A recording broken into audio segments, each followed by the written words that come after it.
एक आंबा घेऊया आणि या आंब्याला स्वच्छ करून आपण याची साल काढून घेणार आहोत. साल काढल्यानंतर मिक्सरचं भांडं घेऊन मिक्सरच्या भांड्यामध्ये आंब्याचा गर काढून घ्यायचा आहे.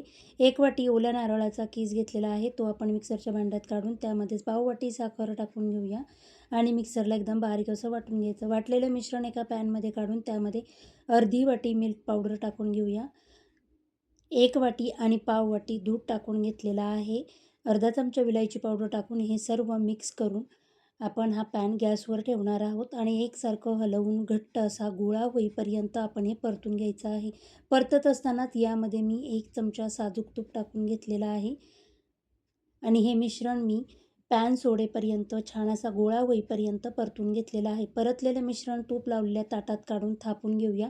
अर्ध्या तासानंतर याच्यावर पिस्त्याचे तुकडे टाकून चौकोनी असे आपण तुकडे करून घेणार आहोत. आपली मस्त अशी आंबावडी तयार झालेली आहे.